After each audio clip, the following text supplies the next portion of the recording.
আজ আপনাদের সাথে শেয়ার করছি মটর ডালের বড়ি দিয়ে আলু পোস্ত। খেতে কিন্তু অত্যন্ত সুস্বাদু লাগে আর বানানো ততটাই সহজ। তো ভিডিওটি শুরু থেকে শেষ পর্যন্ত দেখার অনুরোধ রইল। আমি সীমা, আপনারা দেখছেন টেস্টি ফুড উইথ সীমা। তো প্রথমেই আমি এখানে ডুমো ডুমো করে আলু কেটে নিয়েছি। যেহেতু বড়ির সাইজটা একটু বড়, তাই আলুটাও একটু বড় বড়ই কেটেছি। আর আমি এখানে প্রায় 3 থেকে 4টা আলু কেটে নিয়েছি। আর এটা বড়িটা দেখুন, আমি এখানে মটর ডালের বড়ি ব্যবহার করছি। তবে আপনারা চাইলে কিন্তু ছোলার ডালের বড়ি বা ছোট বিউলির ডালের বড়িও ব্যবহার করতে পারেন। আর নিয়েছি 2টো টমেটো। এখন একটা কড়াইয়ের মধ্যে নিয়ে নিচ্ছি প্রায় 2 চামচের মতো সর্ষের তেল। রান্নাটা সর্ষের তেলে করলে বেশি ভালো হয়। এখন বড়িগুলোকে খুব ভালোভাবে ভেজে নেব। যদিও এটা ভাজা বড়ি, তাও অল্প একটু তেলের মধ্যে ভেজে নিতে হবে। খুব বেশি তেল দেওয়ার কিন্তু প্রয়োজন নেই। যতটা তেল দেবেন বড়িগুলো কিন্তু ততটাই টেনে নেবে। তাই অল্প তেল দিয়েই খুব ভালোভাবে এই বড়িগুলোকে একটু ভেজে নিচ্ছি। বড়িগুলো ভাজা হয়ে গেছে। এখন এই বড়িগুলোকে তুলে একটা অন্য পাত্রে রেখে দিচ্ছি। গরমের দিনে বা অন্য কোনো সময় যখন তেল মশলা সবজি খেতে না ইচ্ছে করে, তখন এটা ট্রাই করতে পারেন। এখন ওই একই কড়াইয়ের মধ্যে নিয়ে নিলাম আরও 3 চামচের মতো সর্ষের তেল। এই তেলের মধ্যে ফোড়নে দিয়ে দিচ্ছি অল্প একটু কালো জিরে, আর দিচ্ছি এখানে আলুগুলো। এখন এই কালো জিরের মধ্যেই আলুগুলোকে খুব ভালোভাবে বেশ কিছু সময় ধরে ভেজে নেব। আলুগুলো আমি প্রথমেই খুব ভালোভাবে জল দিয়ে ধুয়ে পরিষ্কার করে রেখে দিয়েছিলাম। এখন আলুগুলোকে একটু ভেজে নিতে হবে। প্রায় 3 থেকে 4 মিনিটের মতো একটু হাই ফ্লেমে রেখে ভেজে নিয়েছি। তাহলে আলুগুলো সেদ্ধ হতে কিন্তু খুব বেশি সময় লাগবে না।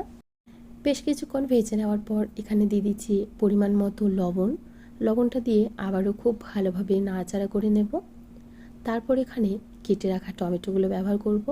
যদি এভাবে অল্প একটু লবণ ব্যবহার করে আলুগুলোকে ভেজে নেন, সাথে যদি টমেটো দেওয়া হয়, তাহলেও আলুগুলো খুব ভালোভাবে সেদ্ধ হয়ে যায়। তো এভাবে আলুগুলোকে লবণ দিয়ে একটু ভেজে নেবেন। তারপর দিয়ে দিচ্ছি এখানে 2টো কেটে রাখা টমেটো। টমেটোটাকে দিয়ে খুব ভালোভাবে নাড়াচাড়া করে নেব এবং টমেটোটাও যাতে গলে যায় সেভাবে একটু ভেজে নেব।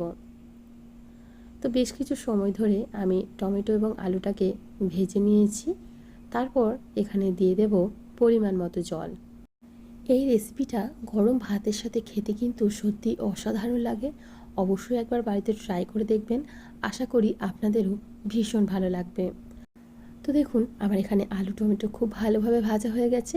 এখন যে বড়িগুলো ভেজে রেখেছিলাম সেই বড়িগুলো দিয়ে দিলাম। বড়িগুলোকে খুব ভালোভাবে চারিদিকে সমানভাবে ছড়িয়ে দিচ্ছি, কারণ জলে সেদ্ধ করার সময় কিন্তু বড়িগুলোকে খুব বেশি নাড়াচাড়া করা যাবে না, তাহলে ভেঙে যাবে। এখন দিয়ে দিলাম পরিমাণ মতো জল। আমি একসাথে বড়ি দিয়ে দিলাম, কারণ আলুগুলো খুব ভালোভাবে ভাজা হয়েছে, সেদ্ধ হতে খুব একটা বেশি সময় লাগবে না।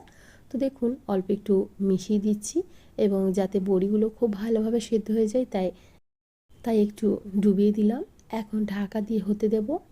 খুব বেশি একটা সময় লাগে না কিন্তু এই সেদ্ধ হতে। দেখুন, খুব ভালোভাবে কিন্তু আলু টমেটো এবং বড়ি একই সাথে খুব ভালোভাবে সেদ্ধ হয়ে গেছে। এখন অল্প একটু নাড়াচাড়া করে নেব আর দেখিয়ে দিচ্ছি। দেখুন, আলুগুলো কিন্তু খুব ভালোভাবে সেদ্ধ হয়ে গেছে। যেহেতু আলুগুলোকে প্রথমেই লবণ দিয়ে একটু ভেজে নিয়েছিলাম, তাই সেদ্ধ হতে খুব একটা বেশি সময় লাগে না। অন্যদিকে একটা মিক্সিং জারের মধ্যে নিয়ে নিচ্ছি 3 চামচ পরিমাণে পোস্তদানা। অল্প একটু লবণ দিয়ে প্রথমে এটাকে শুকনো গুঁড়ো করে নেব। শুকনো গুঁড়ো করে নিলে পোস্তদানাটা খুব ভালোভাবে পেস্ট হয়, তাই অবশ্যই প্রথমে একটু শুকনো গুঁড়ো করে নেবেন। তারপর দিয়ে দিলাম 2টো কাঁচা লঙ্কা, অল্প একটু জল দিয়ে পেস্ট করে নিয়েছি। এখন যে আলু বড়িগুলো সেদ্ধ হয়ে আছে তার উপরে দিয়ে দিলাম। মিক্সির জার ধোয়া অল্প একটু জল দিয়ে দিলাম। একটু জল ব্যবহার করলাম, কারণ যেহেতু বড়ি আছে জলটা কিন্তু টেনে নেবে, তাই একটু জলের মধ্য দিয়েই নামাবো। তো খুব ভালোভাবে সমস্ত কিছু একসাথে মিশিয়ে নিয়েছি। দেখুন কতটা সুন্দর লাগছে দেখতে এবং খেতে কিন্তু সত্যিই অসাধারণ হয়। গরমের দিনে এইভাবে ভাতের সাথে একবার টমেটো আলু বড়ির পোস্ত করে দেখবেন। আশা করি আপনাদেরও কিন্তু ভীষণ ভালো লাগবে। তো যেহেতু পোস্ত, তাই ওপর থেকে দিয়ে দিলাম একটু কাঁচা সর্ষের তেল। তৈরি হয়ে গেল আমাদের বড়ি পোস্ত। এখন পরিবেশন করে নেব। ভিডিওটি ভালো লেগে থাকলে অবশ্যই ট্রাই করে দেখবেন। আশা করি আপনাদের ভীষণ ভালো লাগবে। আজকে এখানেই বিদায় জানাচ্ছি। আবারও হাজির হয়ে যাব অন্য কোনো দিন অন্য কোনো রেসিপি নিয়ে।